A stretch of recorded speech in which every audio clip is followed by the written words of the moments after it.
Welcome to Magnificat TV News, dedicated to bringing you the news of the Church. Today is Wednesday, February 26th, 2020.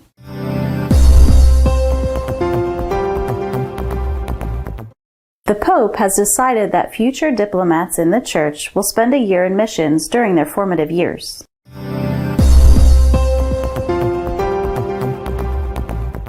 The Vatican Gendarmerie has conducted new searches for political corruption. This time, the affected is Monsignor Palaska.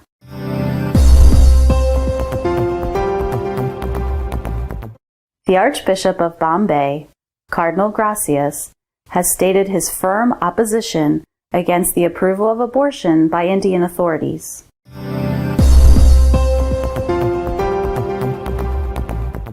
The Boy Scouts of America have filed for bankruptcy because they are unable to pay compensation for the victims of pedophilia.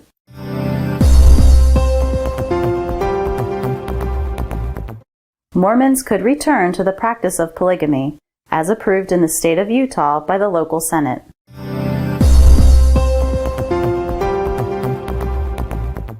Future nuncios must have spent a year in missions during their formative years at the Pontifical Ecclesiastical Academy. Pope Francis has written to Bishop Joseph Marino, the new president of the Pontifical Ecclesiastical Academy, the school for the preparation of diplomatic personnel of the Holy See, ordering that a year of mission in a local church be included in the curriculum. I am convinced, he says, that such an experience could be useful for all young people preparing or beginning their priestly service, but particularly for those who, in the future, will be called to become envoys of the Holy See to the nations. In the letter, he further adds that it is necessary that the future diplomats of the Holy See acquire, besides the solid priestly and pastoral formation and the specific education offered by the Academy, also a personal experience of mission outside their own diocese of origin, sharing with the missionary churches a period of journeying alongside their community.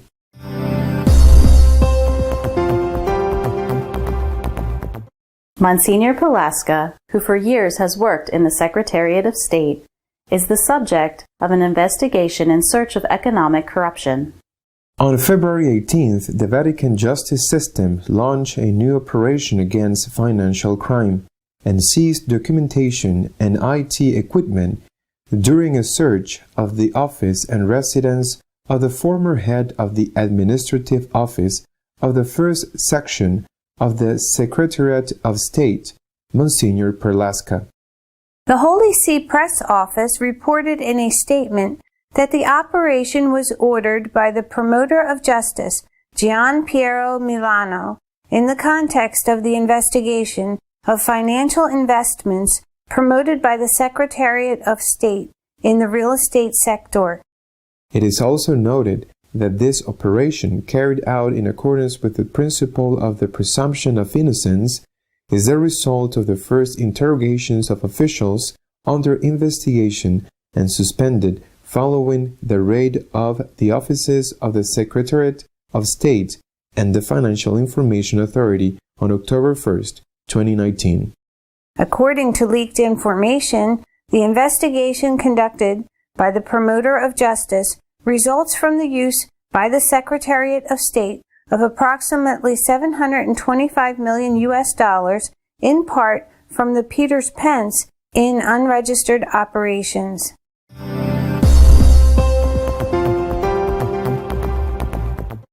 Cardinal Gracias, Archbishop of Bombay and President of the Indian Episcopate, has expressed his strong condemnation of the approval of abortion in his country.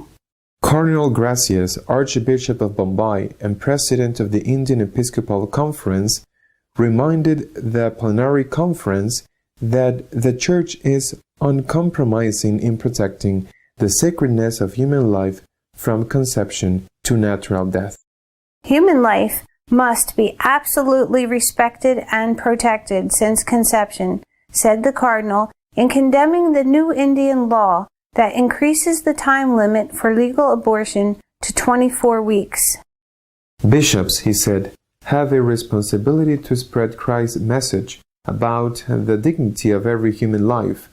The Cardinal will be the president of the Indian Episcopal Conference for the next 2 years, after being reappointed by the rest of his colleagues in the Indian Episcopate.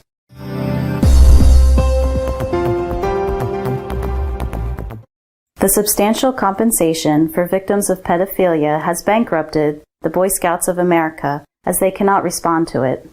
The U.S. Boy Scouts, one of the nation's largest youth organizations with more than 4 million members, has filed for bankruptcy, according to a court document filed in Delaware court. The organization, which celebrated its 110th anniversary on February 8th, listed liabilities between $100 million and $500 million, and only $50,000 or less in assets. The bankruptcy filing comes at a time when the organization faces hundreds of sexual abuse lawsuits, thousands of alleged victims of abuse, and a dwindling membership. The sexual abuse scandal within the organization, which has involved 100 million people, erupted in April. As a result of the bankruptcy filing, all civil litigation against the organization is suspended.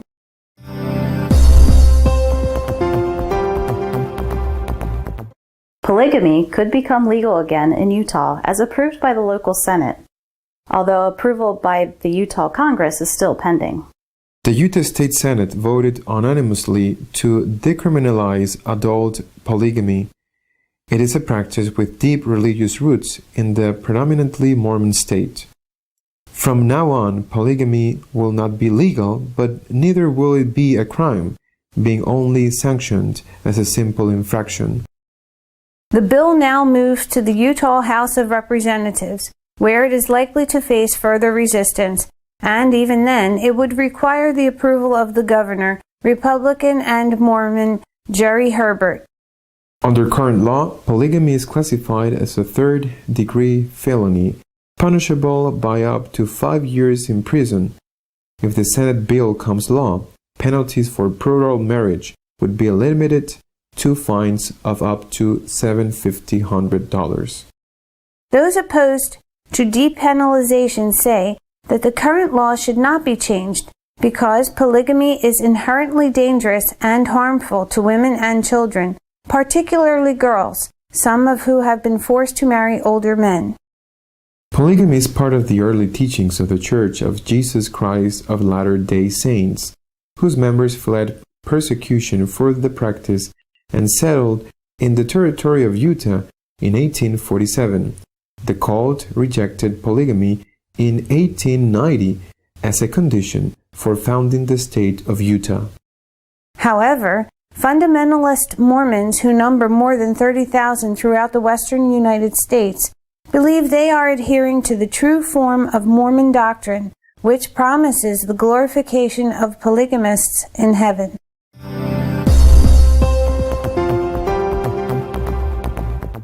Our editorial this week is dedicated to commenting on the apostolic exhortation, Dear Amazonia. Una semana después de haberse publicado la exhortación apostólica Querida Amazonía, todavía se oyen fuerte los ecos de la publicación. Por un lado están aquellos que estaban seguros de que el Papa iba a abrir la puerta al sacerdocio de los casados y quizá también algún gesto a favor del diaconado femenino, primera parte del sacerdocio femenino. Bien, estos han quedado profundamente desilusionados. Incluso algunos han insultado al pontífice, como él mismo ha reconocido a un grupo de obispos norteamericanos que estaban en Roma en visita al límite. El Papa les ha dicho que le han llamado cobarde. Bueno, es un insulto que solamente algunos que están con la cabeza ida pueden atreverse a pronunciar. Otros simplemente han hecho el vacío a la exhortación. El vacío porque estaban pensando una cosa, tenían seguramente ya preparada una recepción, como había invitado el cardenal Jumes, por todo lo alto, y ante lo que ha salido publicado, pues se han quedado tan decepcionados que no han dicho absolutamente nada. Es más significativo este vacío en aquellos que han sido siempre los grandes promotores de cualquier cosa que dijera el Papa Francisco, sobre todo cuando coincidía con lo que ellos pensaban. Otros han intentado sacar algo de la exhortación diciendo que el Papa no ha cerrado la puerta al sacerdocio de los casados, que simplemente no ha hablado de ello. Es verdad, es verdad. En la Iglesia no hay nada cerrado a la discusión más que aquello que está proclamado dogma de fe. Y el sacerdocio de los casados no es un dogma de fe, pero la verdad es mucho más difícil que se apruebe en el futuro cuando el Papa no ha querido aprobarlo ahora, yendo en contra de la presión que significaba que más de los 2/3 de los padres sinodales hubieran votado a favor. Otros dicen que, bueno, que como al final de la exhortación se pide que se aplique el documento, eso significa que se podrá aprobar, ordenar a hombres casados. Lo tienen muy fácil para salir de la duda. Que algún obispo ordene a hombres casados y veremos a ver qué es lo que pasa. En el lado contrario también ha habido de todo. Por ejemplo, esta semana un franciscano de María de Argentina fue invitado a una reunión, a un grupo de oración, y en el grupo de oración dijo algunas palabras de agradecimiento a Dios porque el Papa había publicado la exhortación apostólica y no había aprobado la ordenación de los casados ni el sacerdocio femenino. Fue expulsado del grupo. Pero no fue expulsado del grupo porque los de ese grupo de oración estuvieran a favor de esas cosas, sino porque eran sedevacantistas y cualquier cosa que haga o diga el Papa Francisco está mal hecho. Son incapaces de ver nada positivo en él porque lo identifican literalmente con el anticristo. Este sector es irreductible y además muchos de ellos, no todos, se dedican a insultar a todo el mundo que no piensa como ellos en las redes sociales. No todos, ni mucho menos, son así. Abundan los que están y han apoyado al Papa Francisco después de esta exhortación apostólica. Y algunos han dicho que es de verdad un acto de profundo, de importante magisterio. Sobre todo cuando se ha sabido que el Papa ha escrito una carta de su puño y letra en español al cardenal Miller, con el cual ha tenido algunas diferencias importantes, y le ha escrito después de que el cardenal haya publicado un libro que se titula El Papa, Misión y Deber, y de que haya publicado un artículo extenso comentando la exhortación Querida Amazonía. El Papa, de su puño y letra, le da las gracias al cardenal y le dice que ambas cosas le han gustado mucho. Creo que esto es suficientemente significativo. Hace mucho tiempo que vengo diciendo que el problema que tenemos en la Iglesia es la adaptación al mundo. Desde hace más de 50 años, mucho más, incluso habría que remontarse casi a todo el siglo XIX, a todo el siglo XX, desde hace más de 50 años estamos viviendo lo que Benedicto XVI tipificó como la hermenéutica de la discontinuidad, la hermenéutica de la ruptura. Una lectura del Concilio Vaticano II en ruptura, en contradicción con todo lo anterior, incluida la palabra de Dios. Esa hermenéutica de la ruptura lleva inevitablemente al relativismo y a someterse también, como dijo Benedicto XVI, a la dictadura del relativismo, a la adaptación al mundo. Este es el problema que tenemos y es un gravísimo problema. Y esto está llegando a su punto final con el sínodo no de la Amazonía, sino con el sínodo de Alemania. Ese es el verdadero problema. Y eso es lo que tenemos que tener en cuenta. No podemos perder esto de perspectiva. Porque entonces, si lo perdemos de vista, nos vamos a equivocar en nuestros juicios. El Papa sabía perfectamente que si aprobaba la ordenación de los casados, aunque fuera en casos excepcionales, estaba dando alas, estaba dando oxígeno a todas las reivindicaciones que están ya planeando abiertamente los alemanes. Y por eso, precisamente, entre otras cosas, no me cabe duda, no ha querido dar ese paso, porque el problema está en Alemania. El problema está en Alemania y en el deseo de algunos allí, pero que son los que mandan, no todo el pueblo católico alemán, ni todos los obispos alemanes, pero sí los que mandan, en el deseo de adaptar la fe, el dogma, la moral al mundo. Ante esto, el Papa Francisco no puede y no quiere ceder, y no ha cedido. Esa mano extendida al cardenal Miller es una mano extendida a todos aquellos que han disentido de algunas cosas, de algunos pronunciamientos o de algunas ambigüedades o de algunos permisos en su pontificado.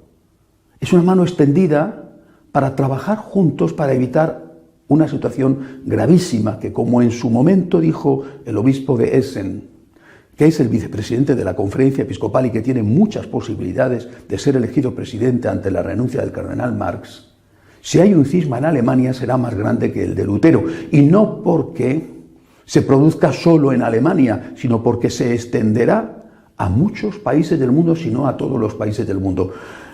Es muy importante estar unidos ante este problema. Lo dije la semana pasada, tenemos que estar unidos con el Papa, tenemos que rezar por él, tenemos que apoyarle y tenemos que darle gracias porque no ha cedido. Ahora es muy curioso que antes me insultaban unos y ahora me insultan los otros. Bueno, da igual, insisto, tenemos que estar unidos al Papa, que ha tenido el valor de no ceder en algo que hubiera supuesto, hubiera significado dar apoyos a esa reforma terrible que pretenden llevar adelante muchos de los obispos alemanes. Tenemos que rezar por el Papa. La situación de la Iglesia es grave, pero es una situación que empieza a verse con un futuro y con un horizonte de esperanza, confiando siempre en que Jesucristo, teniendo siempre la certeza de que Jesucristo nunca abandona a la Iglesia. Recemos por ella, recemos por el Papa. Hasta la semana que viene, si Dios quiere.